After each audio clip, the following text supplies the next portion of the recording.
Hi everyone, Sam here. Before we dive into this week's episode, I just want to take a moment to thank everyone who left a review or subscribed, or particularly those who sent the episode to friends who don't already listen to the show. It really does make a big difference, so thanks to everyone who did that. Bledge and I talked this week about some ideas that we have for future episodes. We have a new email address, so anything that you send to hello@golfbadgers.com, we'll look forward to reading.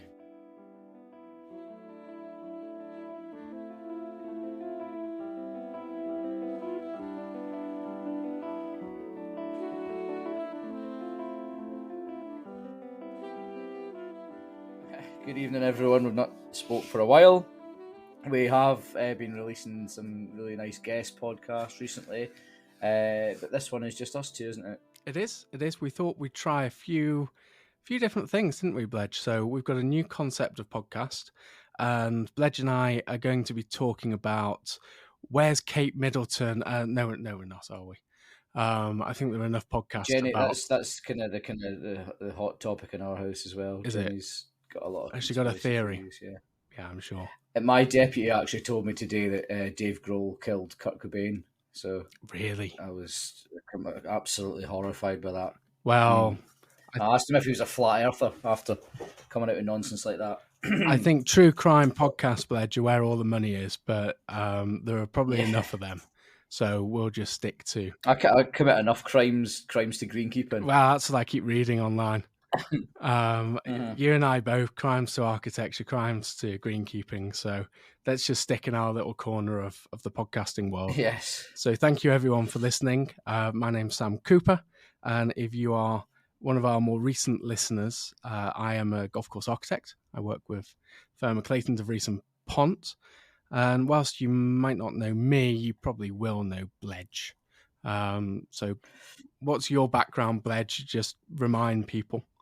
So, yeah, I'm James Bledge. I'm a links manager at Royal Liverpool. And Sam and I go back probably about 4 years now, I think. We have been friends for.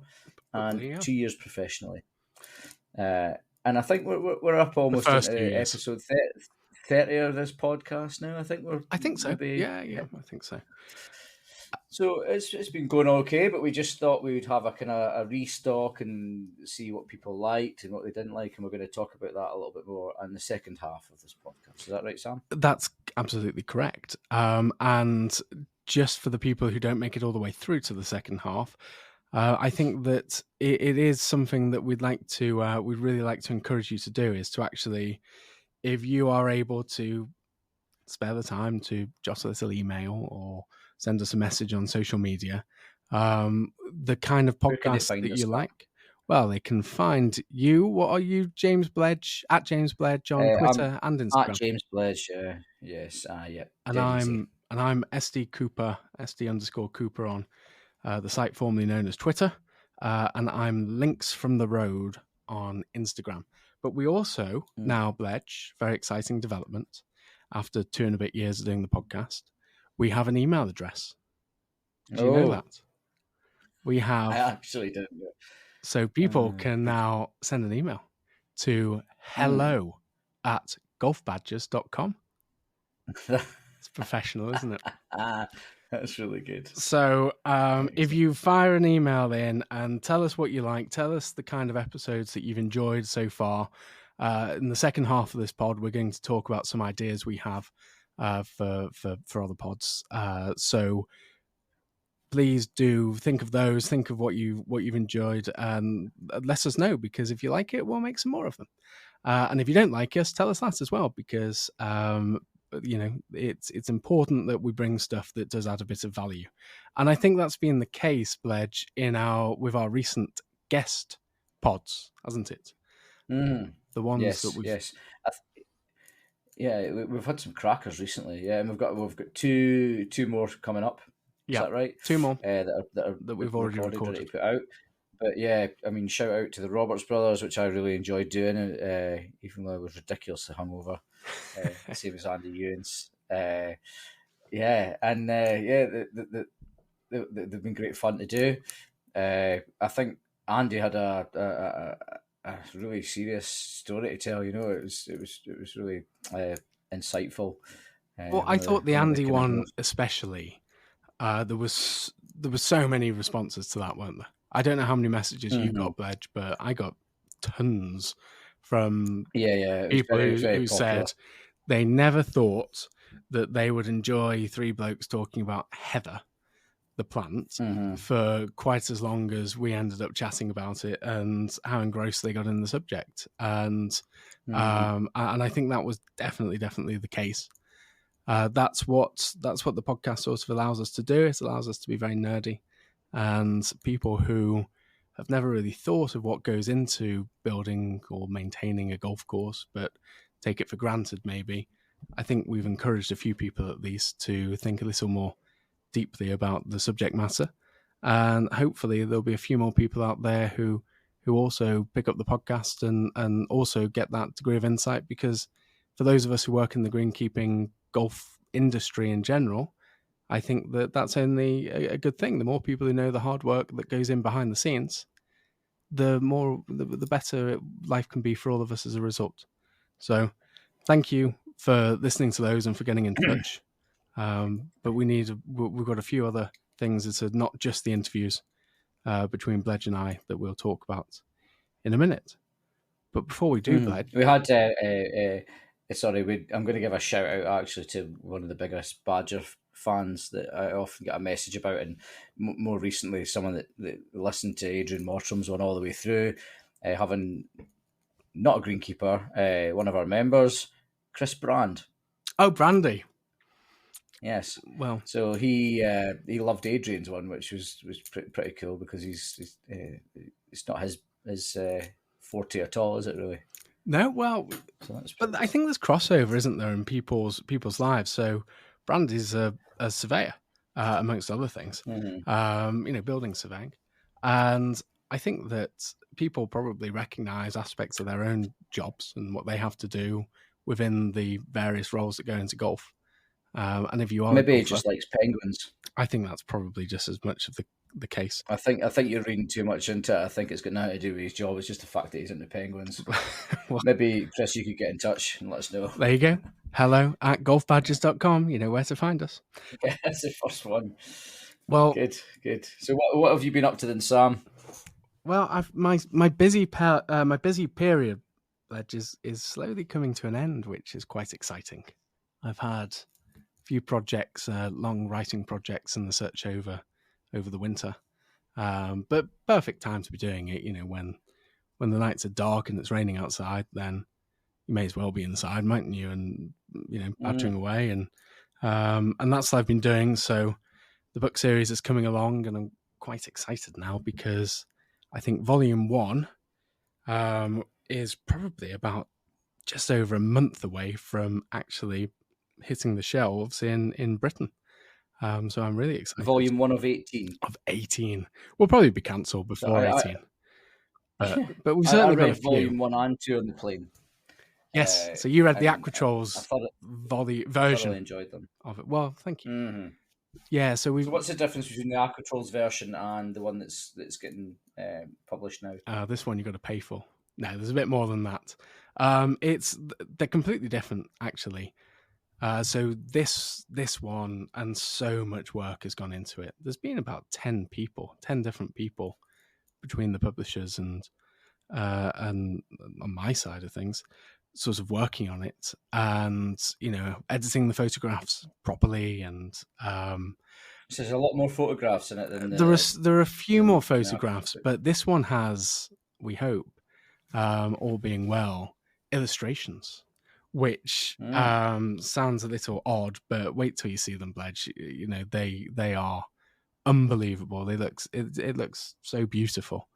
So yeah, lots of work has gone into it, to the design, and I really, really am excited for it, because it's just a beautiful version of the same. It's the same text by and large, and most of the same photographs, but it's just been so beautifully put together. I wanted something that felt nice, looked nice, and spent 2 years in a van going around seeing these courses, and it was such a big part of my life. and such a big thing that we were lucky enough to do. I wanted to do justice by the courses, really, and if we were going to do it, I wanted to do it right. So yeah, a lot of work's gone into it, and it's taken a long time. But Volume 1, I think the next 6 weeks, middle of May. No, actually, what's that? That's only half. 6 weeks or so, beginning of May. I think it will probably be out, and watch this space. I'll let people know on the podcast, but social media definitely, and Well, people will it's see something it. that's completely different to anything we've had before. Really, I mean, it's no golfer's journal and no Links diary. It's completely outside of that. It's got its own niche. So, I was, and I'm not being biased, but I was thoroughly impressed with it. I really enjoy it. And I don't often read anything from start to finish. I'm not a big reader. No. Never have been. Golden House However, Menu. You've read? I did read Nomad. Well, the Great Partridge is the greatest writer of them all, and I can't compete with him. Thank you, mate. Actually, the best. But you're the Partridge of golf. So, but yeah, no, it's going to be thoroughly exciting. It'll be really cool. And if you're listening to this, there's a discount code with this goes with this. Yeah, 10% extra. 10% on if you mention. Well, what have you been up to, Bledge? Because the first thing I want to talk about on this episode properly is, we're joking aside, spring does kind of feel like it's just around the corner now, and every golf course I think in Great Britain this winter has been wetter than probably it ever has been before. So as golfers and green committee members and greenkeepers listening to this, what are the things that you're working on now at Hoylake as we move from the winter towards the spring to make sure the golf course is ready for the imminent influx of golfers when the finer weather does appear? Well, I think we've been hit hard. We've been hit hard this winter. There's no doubt about it, especially coming off the back of the Open. However, I think there's spare a thought for all these guys on clay, Parkland golf courses, and if ever a chance, if any golfers listening to this or any board member of a Parkland golf course, if ever there's time to kind of lay off your greenkeeper or greenkeepers, it's going to be going into this spring because it's just been horrendous. I mean, I think I was looking the other day, 266 mils since the 1st of January, and that was the norm really, which is working out at 3 mil of rain a day. And it's just constantly topping up the aquifers and the water tables, and put that into context. Water just can't get away in time. What would you ordinarily expect at Hoylake where we are over that period? Do you know? Probably less than half that, I would have thought. Yeah, I mean, I think we were up at 1.2 or 1.3 meters last year, and we usually at Hoylake is about 600. So it's been double the amount. I mean, luckily we're on sand, but still we have got areas of the water table that are so high that I mean, let's take for the front. Anyone knows Hoylake, the front left of the first green, 2 little dips there that I heard this week were put in by Hawtree. They were recently. I thought they were steel, but maybe they were Hawtree. No, maybe it was Donald Steele then. Yeah, they're definitely one of the best. They're definitely one of the best changes to the golf course in the last sort of 30 years in terms of like just a real subtle tweak that makes a massive difference to how that hole plays. Like accentuates the strategy of the hole. I think just a great example of how you don't need to, do crazy stuff to make a big difference to a hole. But yes, I thought they were natural because they actually look quite good. They don't look like they've been put in. There you go. Unlike some of the kind of the broken ground up the side of some of the holes. But I mean, they have laid in water since November. Yeah. So today they were pulled out and raised by, after you saying how good they were, we raised them by about a foot to try and take them out of the water table. Oh, it doesn't make a difference. I mean, it's not much, no.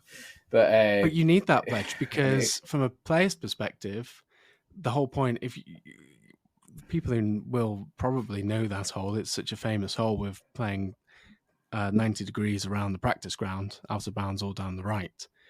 because it's normally our first hole of the day, and probably your typical Hoylake member has arrived slightly later to the club than they would have anticipated, and rather than going and warming up on the practice range, they might have gone to the bar for a drink instead. It means that you're not really at full ability when you hit your first 2 shots of the day on the first. So naturally, you don't want to go out of bounds. You end up being left off the tee and then short left off the second shot. So that's why that little depression there is so important, because it just means when you inevitably have played 2 conservative shots, you then have to play your little pitch or chip or approach or whatever through it or over it, and make a decision. Do you run it? Do you land it in there? Do you stun it into the bank? Do you hit a lofted shot over the top? And therefore, they need to be dry at the bottom, because otherwise you've removed 3 out of those 4 options, and you can only loft it. So it's so important. It's such a bottleneck as well, that to have it fenced off, then you're just putting all the traffic right on the core of the green, which brings a load of new problems as well. I mean, I can imagine that'll be infested with ryegrass come the summer as well. So, I mean, because you're concentrating quite a few patches concentrating like that, foot traffic. Yeah, exactly. I mean, it's it's just such a small area, but I mean, we've had major problems this year with our range, with the water table, drainage that's 30 plus years old that completely needs renewed and raised up, because it's obviously climate change has never been as apparent as what it is now. There's absolutely no denying it anymore. You can't argue it. It's a fact. So we're really putting a plan in place to make sure that I want this place dry by the next Open, 5 to 7 years time, everything drained. So it's a 12-month a year playable golf course, no matter how wet the winters get. So draining the water table, all the bunkers. So we'll see what happens, if that's achievable or not. That's what we hope for. That's what we're proposing. So it's ambitious but doable, and I think something that kind of befits a course of this stature. I don't think you'd want to settle for anything less. So aim high. Bledge, can I ask? Can I ask? Obviously, if a golf course is wet, I take the point. Sounds great because it allows the water to pass through it. But then, if it's saturated, if it's at capacity, if there's nowhere for the water then to go, then it doesn't matter whether you're on sand or clay or concrete. If it's full, it's full. So, what are the other problems of a course like Hoylake being wet for too long? Obviously, any surface water or bunkers being out of play are self-evident, but agronomically, what are the things that people might not necessarily think of are affected by a very damp surface? I think the thing that's kind of been most obvious this year is the thinning out of the sward. You can look into the greens more. There's they're not as dense, and with that you get ingress of moss or potentially more poania, a plant that loves water at the surface for the shallow rooting. I'm maybe being a little bit pessimistic, but I mean they definitely won't be as strong as what they've been going into years previous with having drier winters. So although they did look quite good today, we've been doing a lot of remedial work on them to kind of try and fight back, which we can discuss a little bit. But yeah, that's probably the biggest thing. Disease pressure is obviously higher with wetter greens, and I mean there's a dozen greens here that are built of heavier material that hold water as well. So another issue that needs looked at. So I've been doing a bit of investigating about that, having all this material tested just to kind of get it clear in our head, exactly infiltration rates and saturated hydraulic conductivity rates. So lots of great stuff to do, and I think for me it's actually quite exciting that there is stuff to do. That's an interesting. Keep on making it better every year. Can we just maybe go back to what you just said there about the the different methods of green construction through the years, and how that affects you and your job as a course manager in 2024. Is it worth? I probably know the history of when some of them were done, and we don't have many. If in fact, I don't think we have any at all greens now that were what I'd call original. So Hoylake was 1869 when it was laid out as a 9-hole course, and funnily enough, the courses that do have really, really old greens, Ali Beggs was telling me that often they're some of the ones that perform best of all. So it's not necessarily just the case, is it, Bledge, that the older the greens are, they have to be rebuilt. He was saying the old No, course it's not an age thing. No. greens, which are just pure sands, they perform drainage wise, everything as I'm not perfectly, I'm sure, but by and large better than so many greens that have been built in the centuries since them. But the reason why, am I right in saying, greens that were built probably between the wars, probably of an era where in Hoylake's case it was Harry Colt who came and made revisions in sort of 1923, 1924. And he took all of our greens, or a lot of our greens, from low points, greens that were built at the bottom of the sand dunes or in the sort of gullies and depressions to catch water and have a better chance of growing grass.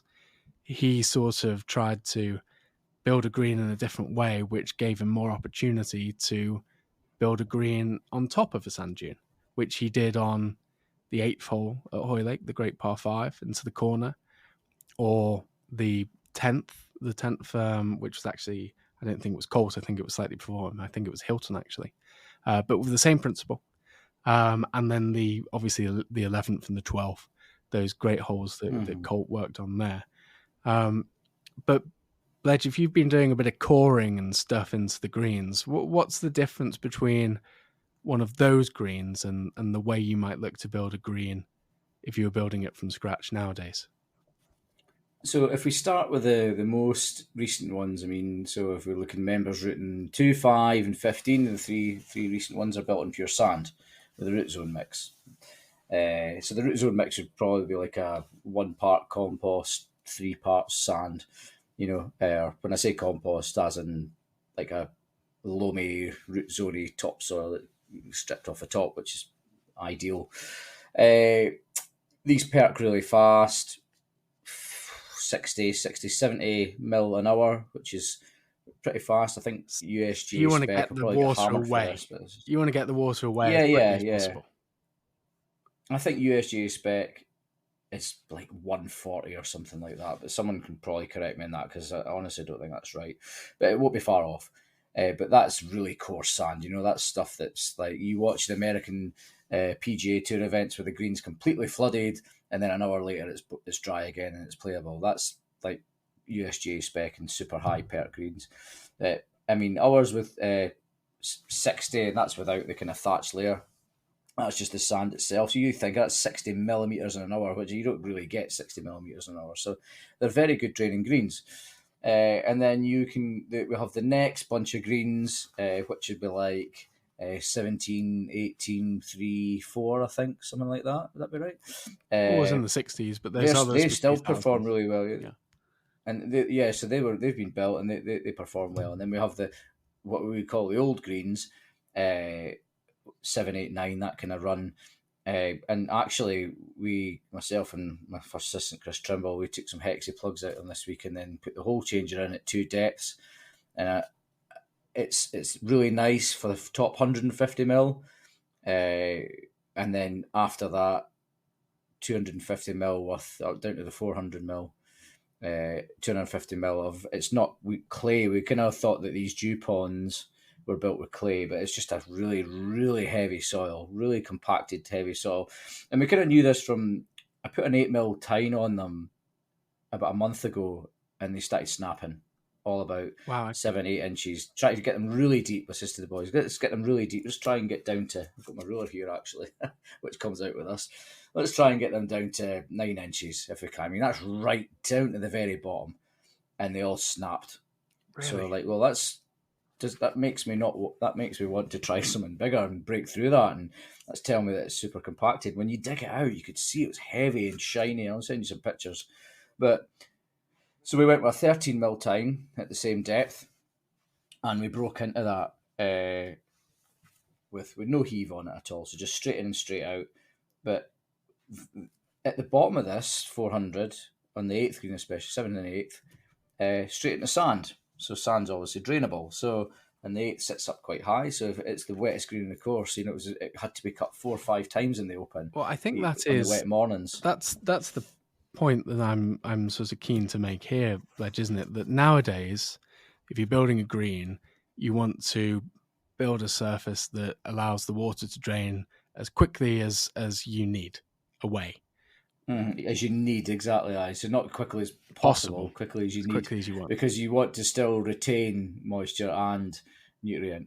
But the thing I'm thinking now, I've got in my head, and people might want to get in touch with their experience of it. I'd be willing to hear, but I've been looking at the drill and fill, because you can drill down. It's like a corkscrew drill that drills and pulls out a core, and you fill it with pure sand. So you can drill and connect a drainage channel to a permeable layer below it 450mm. But the reason so that could certainly send the water down faster without having to swap the green out, because I mean you're looking at £25,000-30,000 to swap every green out, and a hell of a disruption. But the reason you have that layer there to make the point is, in the 20s they didn't have irrigation, did they? So yeah, their objective then was actually the exact reverse of what it is today, or near enough, to actually do the exact opposite and stop the water from running away. And some places, as you say, they did that with clay, certain places.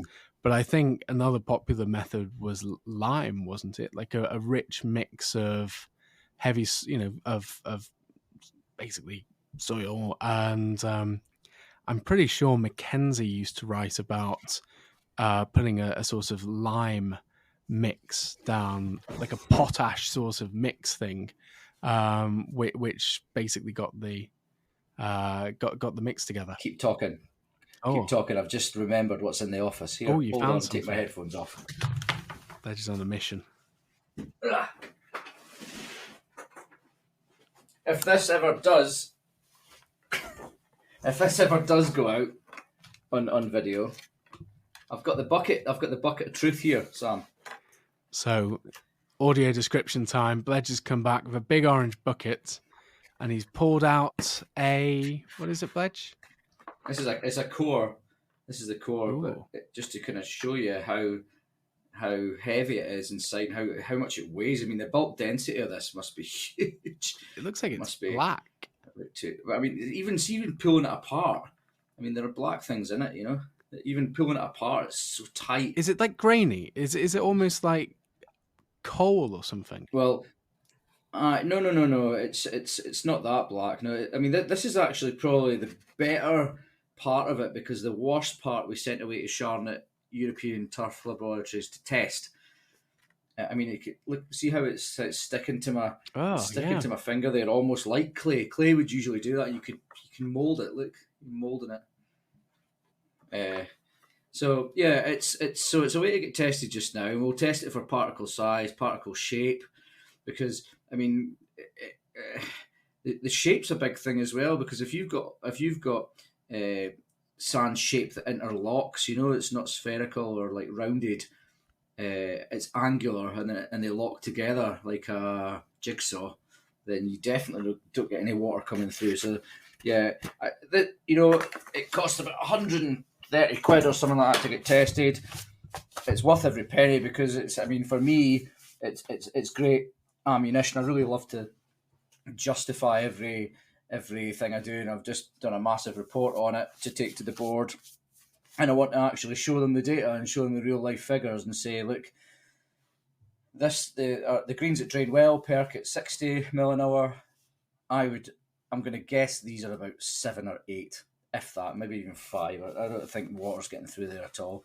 Hence the reason why we put a big spike through them. You raise another good point there, I think, with actually quantifying that. That's something that I spend a lot of my time in the architecture world actually doing Bledges. Sort of going away and saying, well, yes, we want to do X, Y, and Z for the golf course for these reasons. And I always maintain, you should never be doing anything for the sake of doing anything. It should only be at the demonstrable betterment of the golf course as a whole.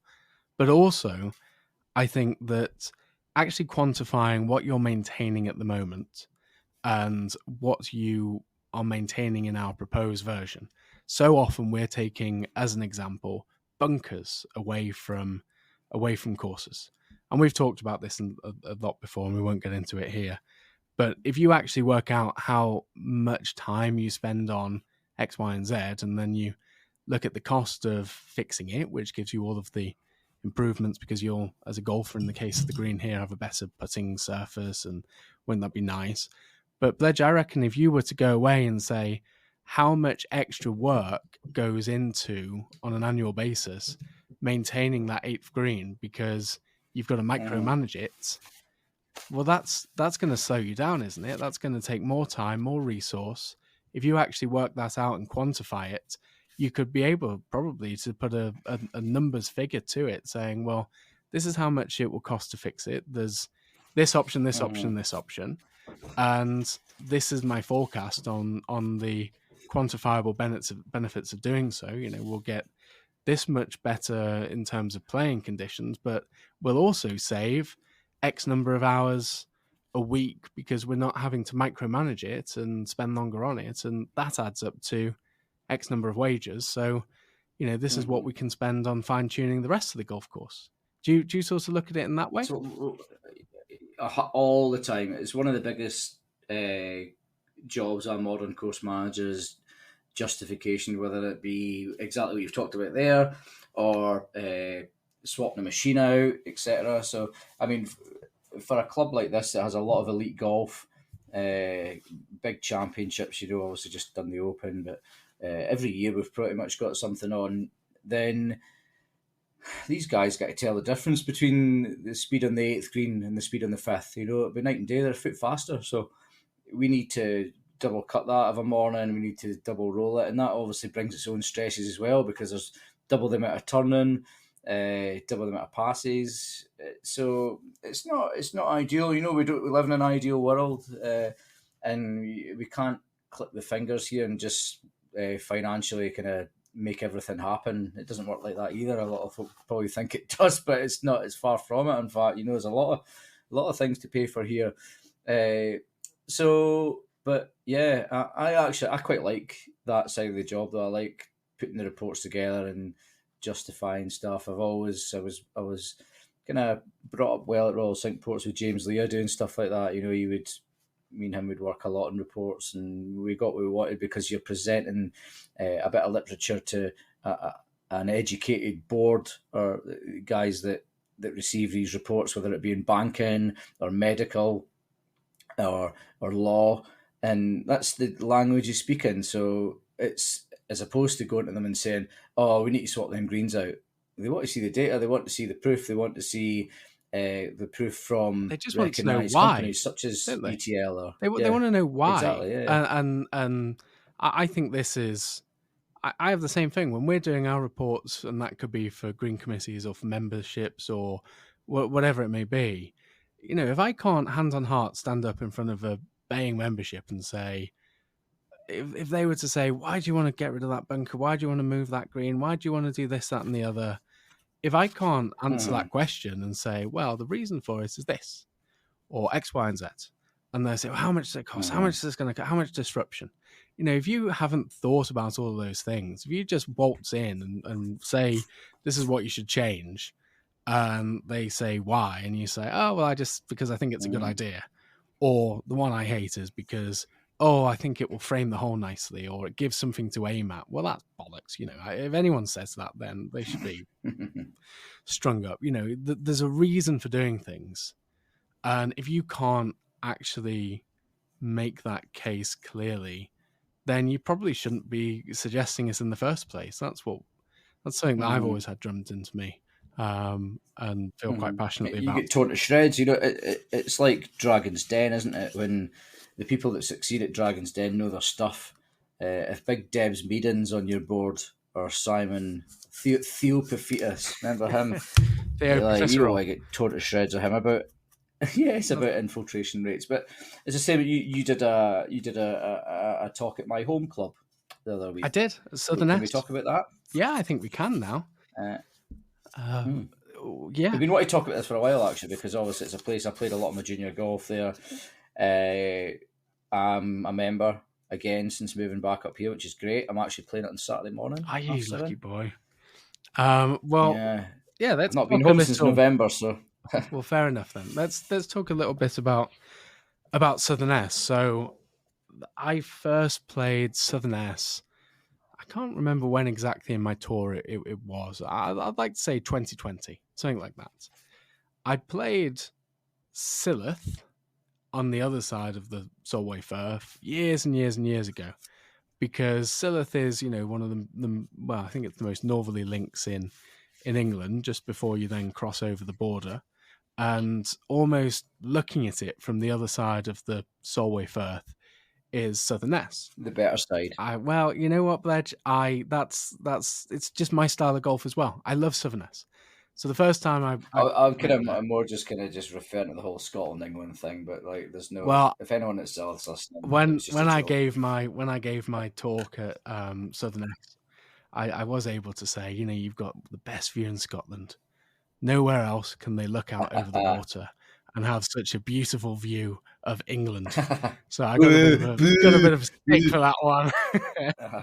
But it is a gorgeous spot, isn't it? And I think that of all the golfing locations in Scotland, your Ayrshires on the west coast, or your East Lothians and your Fifes and Highlands or Aberdeenshire, all of those sorts of classic places where there are a glut of great golf courses. Respectfully, that's not the case in Dumfries and Galloway, is it? You've No, got it's not. Palfoot as No. you drive past, but Southerness is fantastic. And the real interesting thing about it as a golf course is, and I don't think many people realize this, is, you had this great period for golf, and it was, generally speaking, between the two world wars. And that's when, if you look at any list, if I encouraged anyone listening to this podcast to write down their 10 favorite courses or 50 courses they'd most like to play, then I bet the majority of them were either built or rebuilt during that really short little period. In reality, between the First World War, start of the Second World War, that was the golden age of architecture. And it's when you had the likes of Harry Colt and Alistair Mackenzie and Simpson and Fowler and all of these guys doing their real best work. And it's no coincidence that such a disproportionate number of courses that are on anyone's wish list are from that little area. And then, things changed. Even before the Second World War, course construction started to reduce.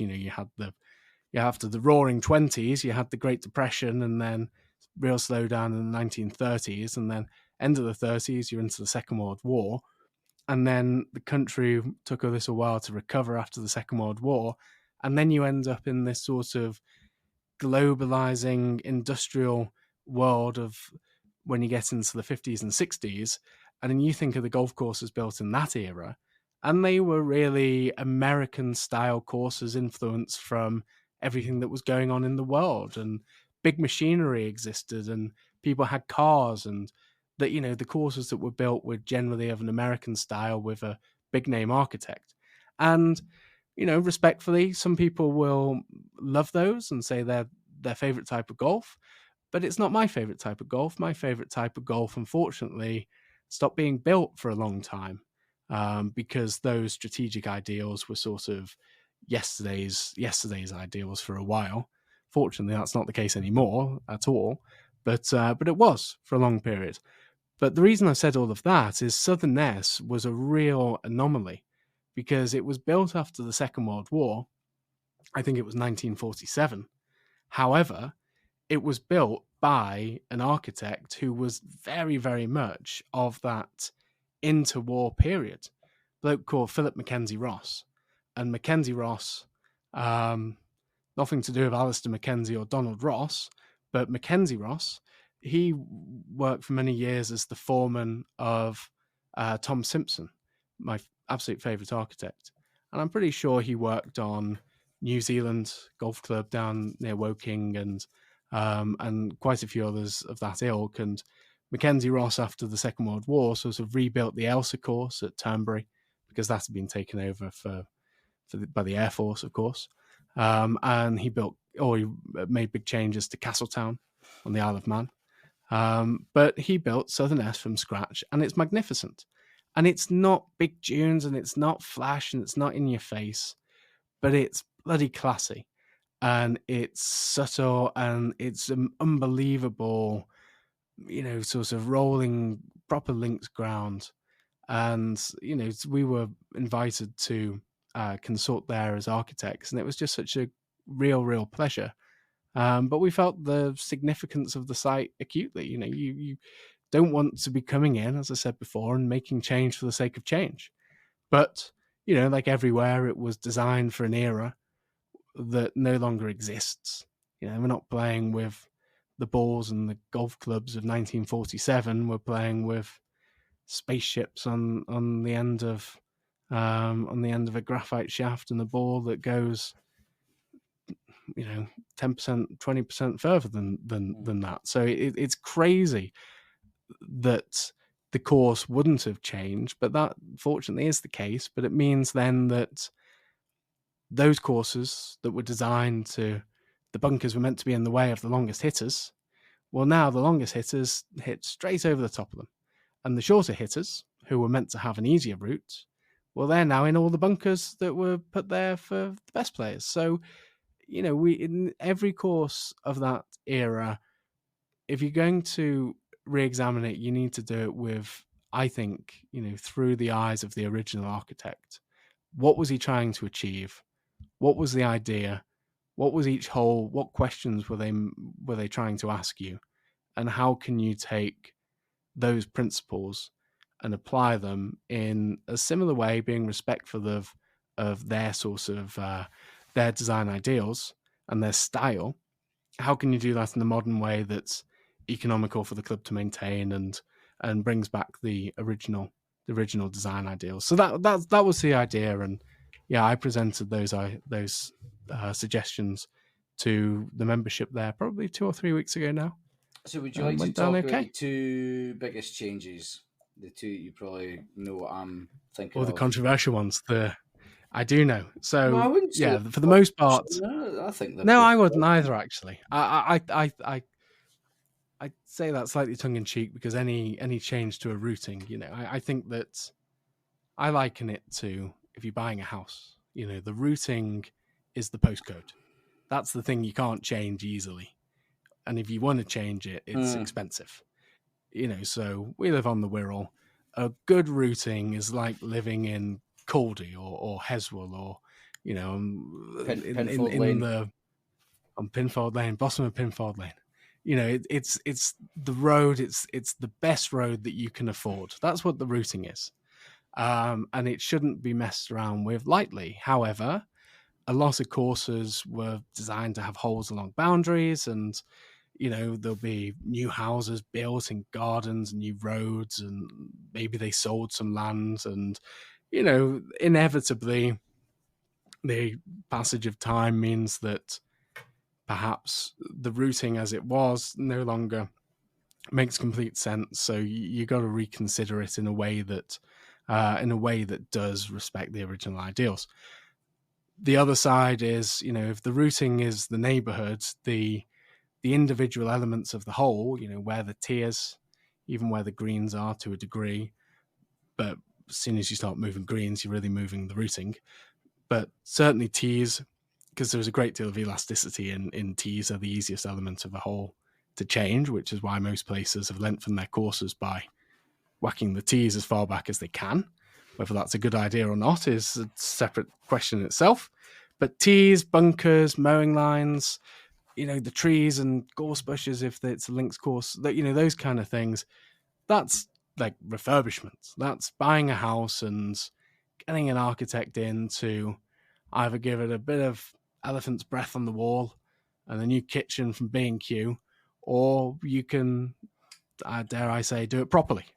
You can decorate, you can redecorate, or you can sort of properly do it, and maybe that's a touch of rewiring. Maybe you're not going to do a bit of a knock through, but you're changing those elements. So half of the report is the bunkering and the tees and all that kind of stuff, the mowing lines, the easy stuff, the refurbishment stuff. But in the case of Southerness, what we found when we were looking at all the old aerials and doing our homework and our research was the clubhouse was originally designed to be down by the lighthouse. Not exactly by the lighthouse, but for anyone who's played Southerness, the clubhouse was effectively designed to be on the banks of the Solway Firth. And you started on hole number 1 back in the day, which was a wide, flat, straightforward par 4 that, allowed players to get away, hit a drive without worrying too much, and then hit another shot and get on the golf course and get moving and be efficient as a starting hole. And then you played all the way around, and then you come back, you sort of navigate through the nice, interesting land, then you go on this big loop around the fields in the middle, and then you sort of build up and up and up to the extraordinary, this sort of closing run of holes, which climaxes on the most incredibly beautiful hole, Bledge, isn't it? The going all the way down to the banks of the Solway Firth. 12th. And that used to be the 17th. Exactly. But now it's the 12th. So that used to be the 17th. It was the pinnacle of the round. And then you stood on what was the 18th tee, again, perched on the edge of the water, and you played a hole back to the clubhouse. That was for the first 30 years, 25, 30 years of the club's life. That was the routing. But then the hotel that was meant to be built alongside the clubhouse down there didn't happen. They sold it for houses to be built instead, and they built a new clubhouse, which was between the 5th green and the 6th tee. And that's the clubhouse that's there right now. So the entire flow of the course, the build up to this climax, just didn't work anymore because the hole that was the 17th is now the 12th. So the purpose that little corner of the course once served no longer exists, and now it actually works against the routing of the course because you have the great climax and then a big anti-climax afterwards. So, I had this idea for what about after the 12th and you're on a complete high, rather than turning away from the water, you've played a short par 4 right along the edge of the banks of the Solway Firth, because there are plenty of long par 4s at Southerness, but a bit of variety in the whole yardage wouldn't go amiss.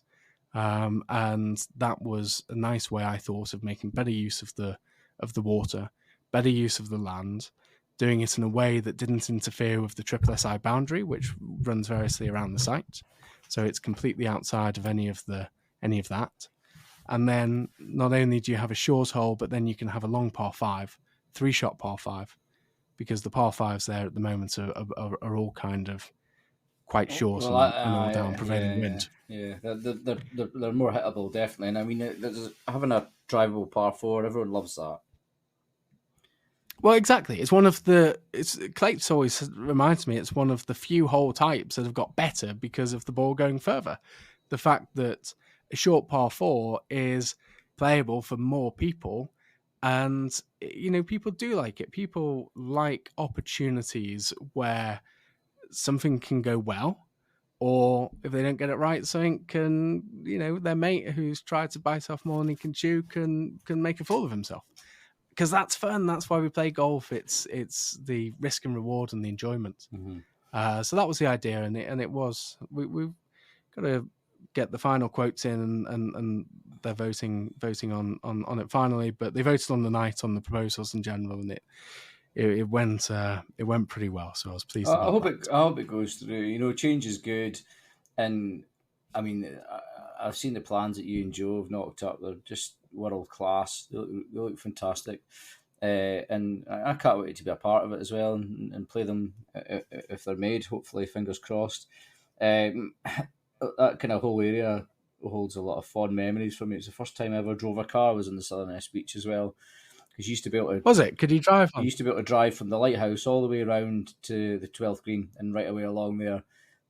My mate Fraser Stirling had I think it was a red or a white Fiat Panda, and we used to listen to Limp Bizkit or Hole, Nirvana, Pearl Jam, Full Blast, along flying doing donuts along there. But now it's all rocks, which is weird, it just shows you how much it's changed. But I've stood there with my dad and watched cars being taken out to sea because of tides coming so fast and people haven't been prepared. And the next thing the car's floating and it's getting taken out and the guys. So a lot of good memories along there. It was like that on Southport Beach. That was the one near here that you used to be able to drive your car on. I can't remember where exactly. It's somewhere near Birkdale. There's one of those roundabouts down on the coast road there. You used to be able to drive onto the beach. Oh, that's amazing. I've got a permit to take the Didn't truck see a onto the car beach. floating away though. No, you'd be scared if that happens. But yeah, it used to happen. People from Dumfries that are listening to this will understand that. It's true. But God, I used to shoot hundreds around Southerness and south of Scotland, Dumfriesshire Championships. And next year's captain, Clark Riddick, one of my old heroes. He's your golfing idol, isn't he, Bledge? Aye, Christ, aye. You half swing. Bring him up about once every other week, I think. I know, he's great. He's great ridders, like top big Queen of the South fan as well. So, that's exciting stuff, Sam. So yeah, no, it's great fun. I'm looking forward to hopefully, fingers crossed, we'll get it over the line and get it built. And we've designed it in such a way that it's really affordable because we can build it out of play and carry on playing the existing holes, all that kind of stuff. Because that's all matters. You can't. Like we said before, it's got to work. It's got to be deliverable for the context of the club, their finances, all of those kind of things as well. So we've worked hard in that regard, but it's exciting to see. But I think that if anyone's listening to this podcast who hasn't played Southerness, then, shame on you. Have you got the bell, Bledge? Because ring the bell. Yeah. Shame bell. With the Open coming up as well this year. Of course. That, Tight man. Well, yeah, of course. Well, that's the thing. I think, okay, it doesn't have half a dozen courses of equal standing alongside it, but what it does have is it's hell of a convenient if anyone's driving from England to, like you say, to the Open to play golf before, after the Open this year. I'm sure there'll be no shortage of golfers going to Ayrshire. Mm-hmm. For me, it's all you do is you drive, you wave at the sign, welcome to Scotland sign, and then you turn left, don't you? And it's like an hour turning left, and then you playing the golf course, and depending what time you set off in the day, if you're driving north, then you're probably going to arrive there after lunch, and the golf course is probably going to be empty, because that's maybe not every day, but often the afternoons when I'm there, it's so quiet. So to be able to break up the journey, play a golf course that's undervalued, categorically. I don't know what the green fee is, but if it was somewhere else in the country, it would be a hell of a lot more.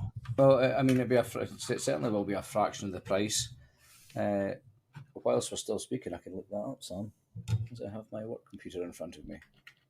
Good. Well, I think that's the point. So that's our little plug for Southerness. Go and see it. If you haven't Great greenkeeper down there as well. Let's talk about Neil Hamilton. Yeah, Neil Hamilton and I grew up together since we were I was 5 and he was 6 or whatever. We used to go to the same primary school together. Played the same. No way, Nelly's older than you, Bledge. I know. He looks 10 years younger than you. He does. He's like a vampire. He looks like Ronaldo. I think he's a Rory McIlroy lookalike when he's got his hat on. That's but he's got the course in magnificent shape, and it's pure, absolutely pure. So there you go. Go and play Southerness, and Bledge will tell you shortly how much you can play it for. Well, I was going to tell you shortly, but I have clicked on green fees, and nothing's been come up. distracted. Aye, nothing's come up. So yeah, well, southernessgolfclub.com. Have a look, and They'll work it out. maybe Sam can put some We'll put it in the show notes. show But notes. that's top tip. Well, Bledge, I'd like to just quickly, before we come and talk about our future podcasting, just circle back and say, what else is in your spring program then? You know, what's the difference as you go from, say, February to into April? How does your day differ? You know, what as we as golfers, what should we start to look out for? What should we get excited about? What should we start noticing as the grass starts growing again? So reverting back to, we've got the Southerness tee times in, and then we'll go to that question. Oh, you cracked so, the open week is right. So here, 22nd of July. So it can't be far from that, I don't think. Oh, 22nd. It's the week after. So the week of would be the week starting the 15th. The 15th. So tee times there are from £65 through the week. Through the week, £65. Yeah, £65. Half. They can't be. 3:30 at night is £65. And then in the morning, so in the busier times, it's 90. Well, there you go. That is bargain of the century. So hopefully some badgers will go and play that. At weekends, it's off peak time 75 and on peak time is 100. I mean, it's Christ. That's ridiculous. £100 you overspend. Yeah. That's ridiculous.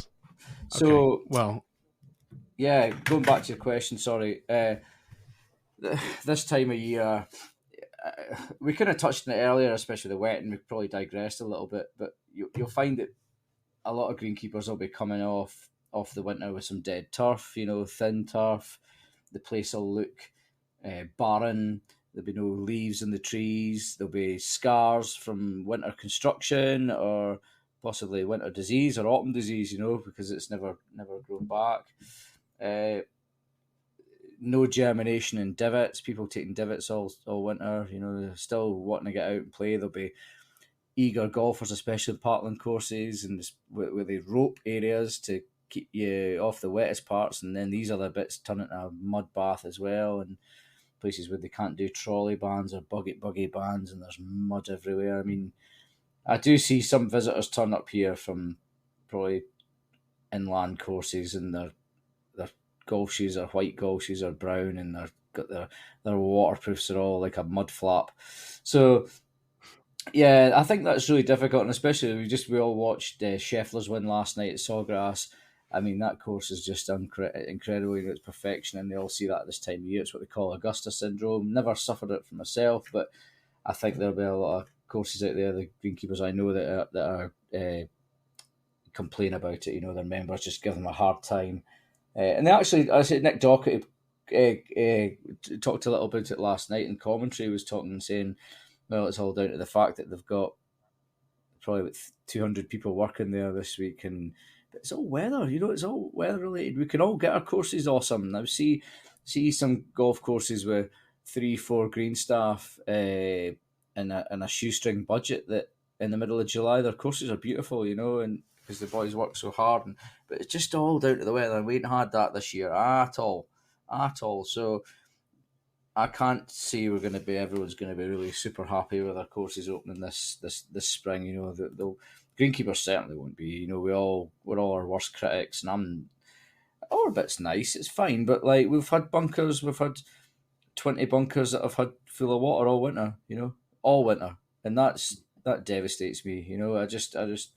I don't think it's right, and it's hard. But we're coming into the season where the grasses are all growing at different rates. We've got a lot of the inland guys have got poor bent greens, and the bent grass will be slower than the poor, and then the poor will start to seed in the next month, and which makes things 100 times worse.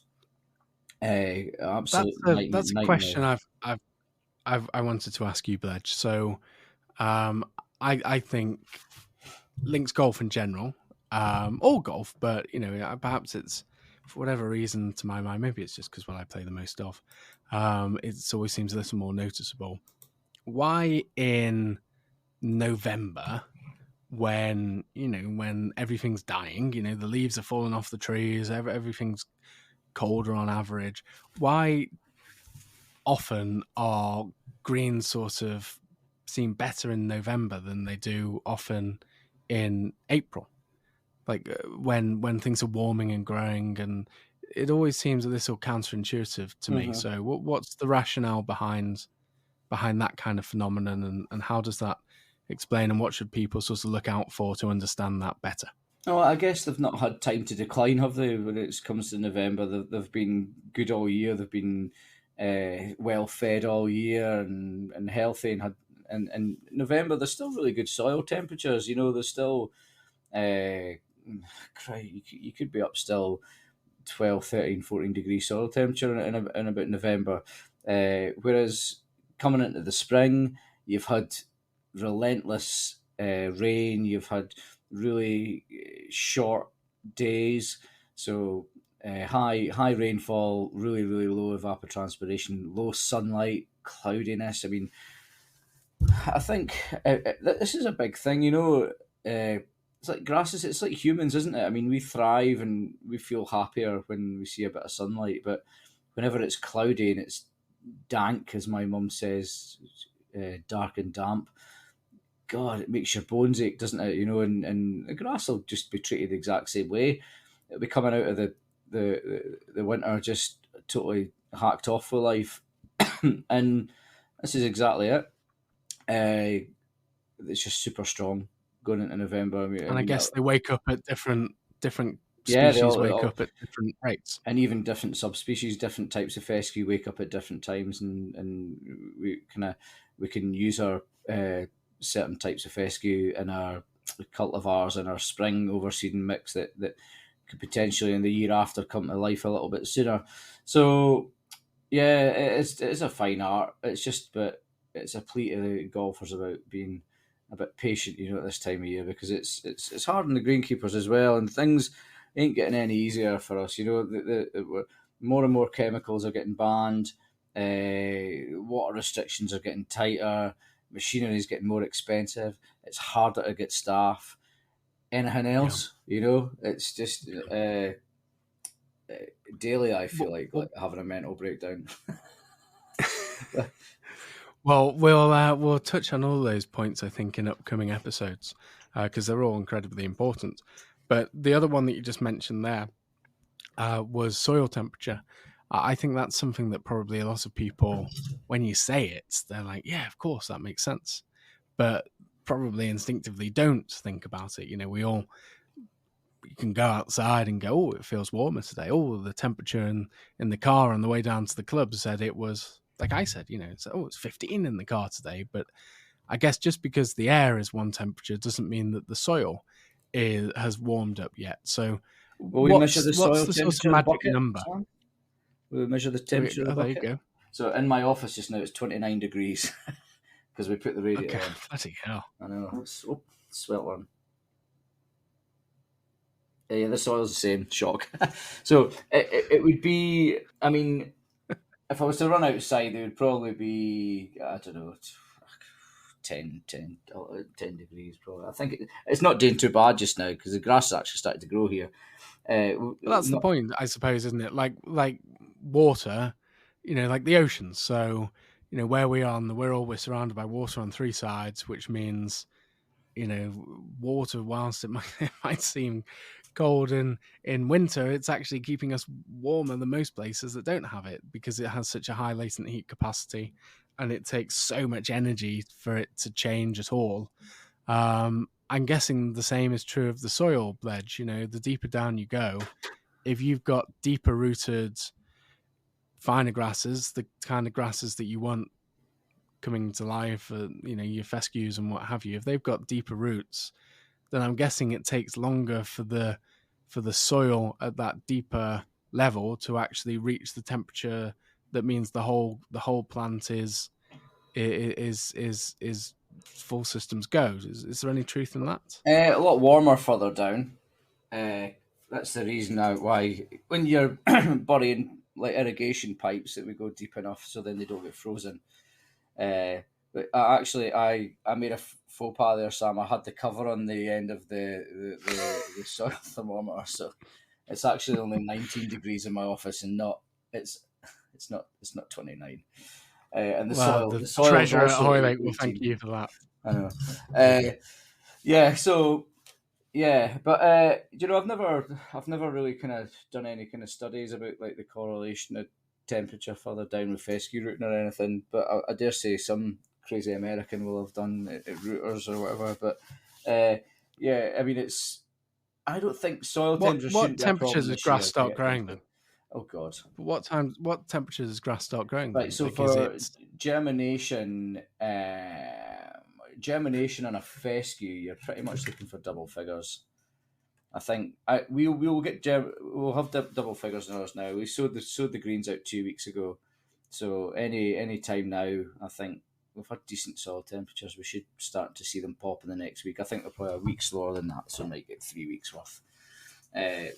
But I mean, it's going down fairly low at night, 5 or 6. But I mean, as you say, we had a 15-degree day today, so that'll soon heat them up.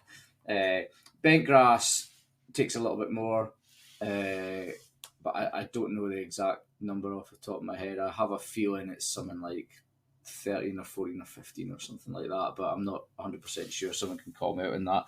I'm not a big bent grass expert. We sow it a couple of times a year on places where we've got too much fescue and we're kind of just trying to bolster it up a little bit, and 3 of our newer greens only.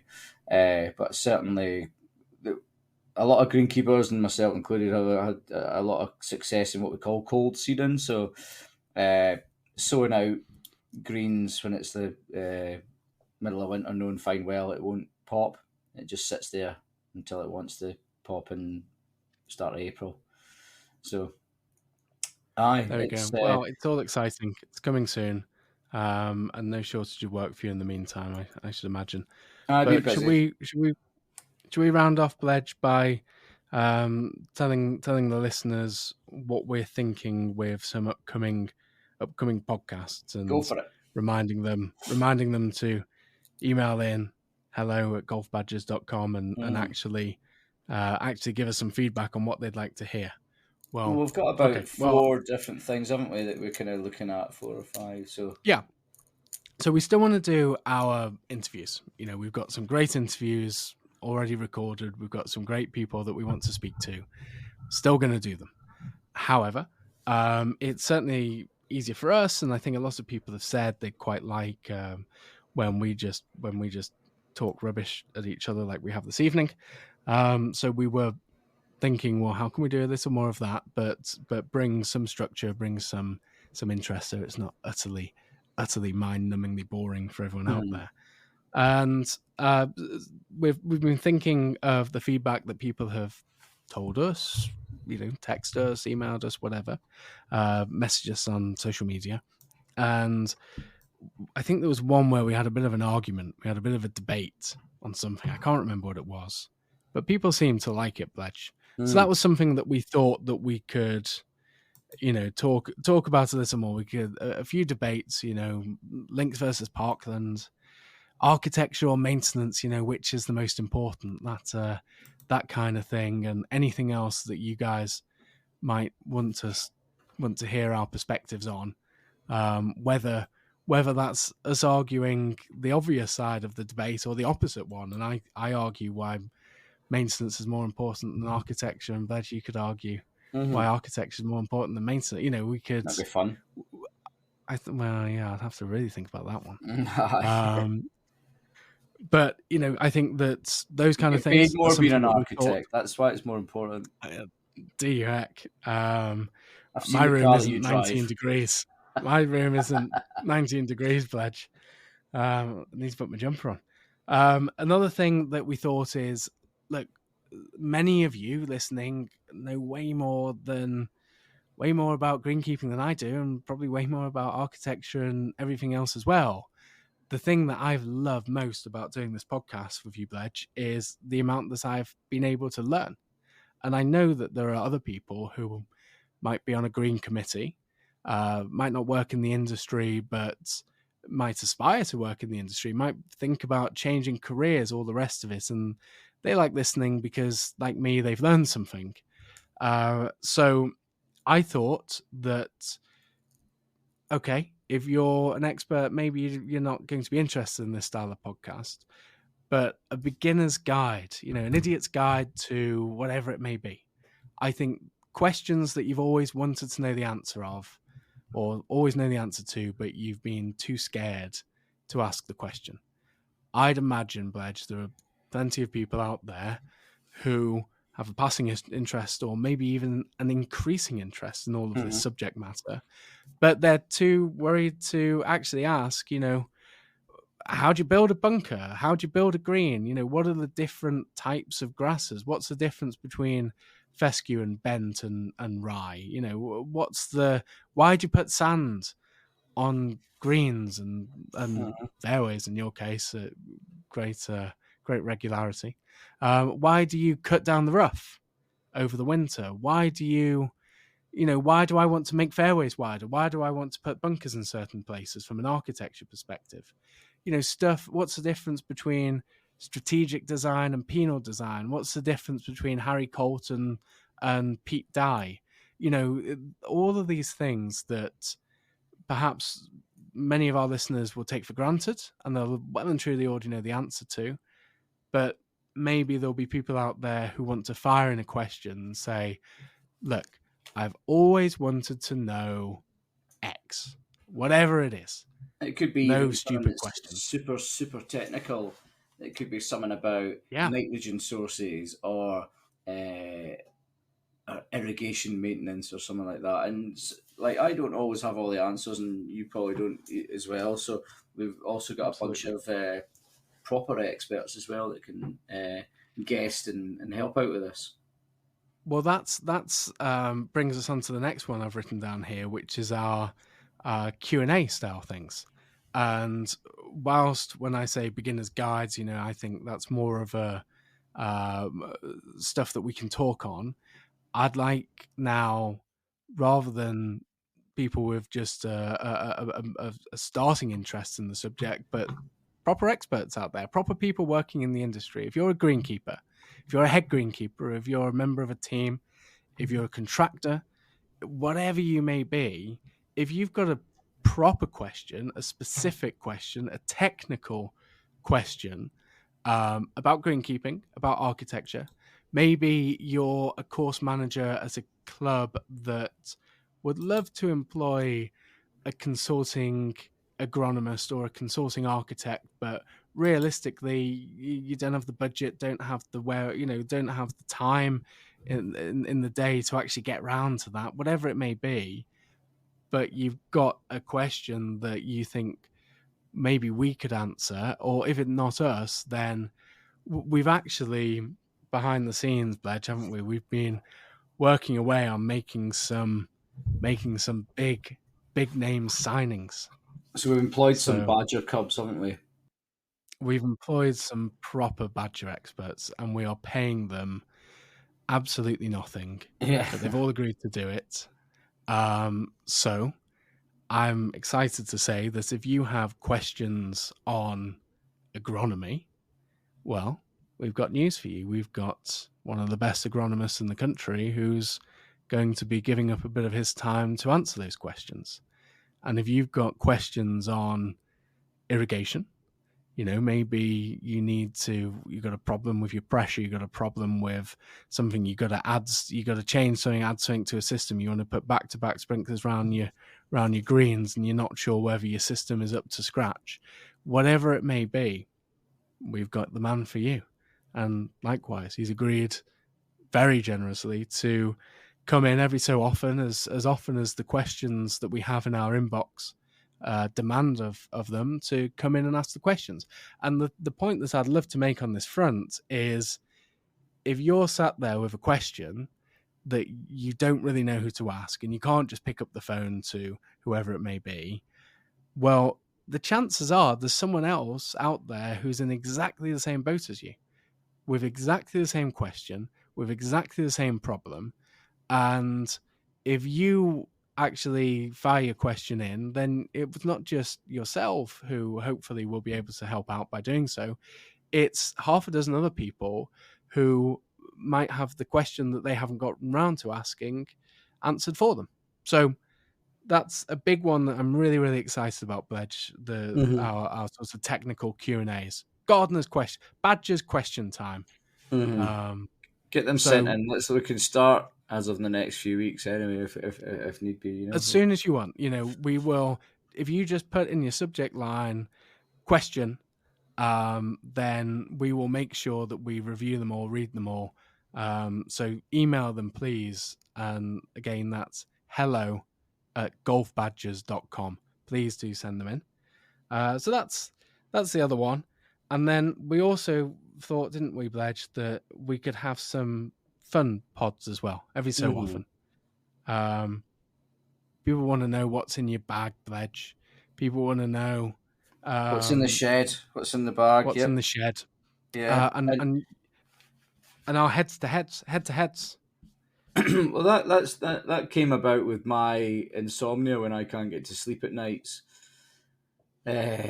And the only way to do that, I always felt, and I always used to love doing it, was have a playoff between Royal St George's and Royal Cinque Well, and I'm not Did one you of ever these. win? Well, I always sometimes got to about the 16th hole and then forgot what the score was, and then that'd be me sleeping. So, but I still do it quite frequently, and I kind of implore you to try it. So go for it. Do it yourselves tonight. The two clubs that are evenly matched, and go hole 1 for 1, 2 for 2, 3 for 3, and see what the score is. And you'll find it's sometimes quite different. But we thought about doing that just as a bit of fun, and it would kick Well, off quite a bit of healthy debate as well, because someone could be like, I mean, like, let's pick the fourth at both of these courses. God Almighty, yeah, you could debate that all day. yeah. But Well, we thought that'd be a bit of fun. absolutely. But I think also one of the reasons I'm particularly excited to do that, Bledge, is not just as a self-indulgent exercise, but I love. Let's take Royal St George's and Deal as an example.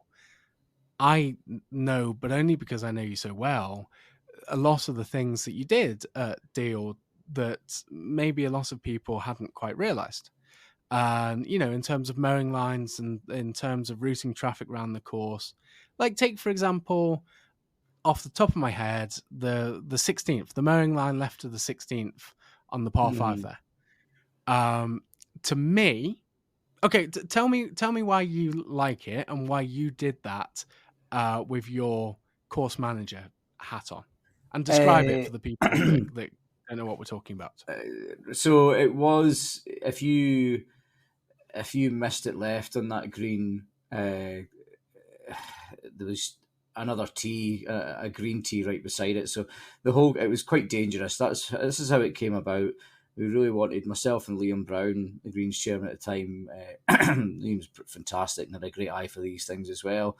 And we wanted to move the tee right out of there, and no better way than creating a massive big shortcut area that you could play every single goddamn shot under the sun off. It was tight cut. So, and we created a lovely little feature in the middle of it as well.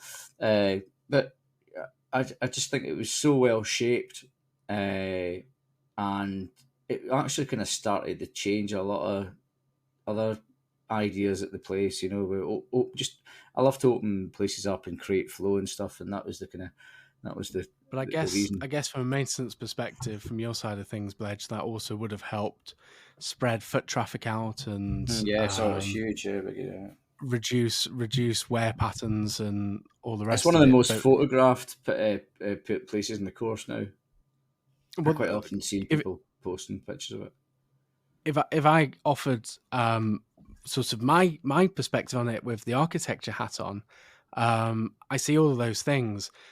You mentioned the safety there. I think that's health and safety and the sort of technical elements of course design and layout and routing traffic is a big part of what it's not all just wokey beautiful pictures and stuff. Do you have your safety areas from your drive to boundaries, and greens, it's a different distance. Centre of the fairway, it's a different distance.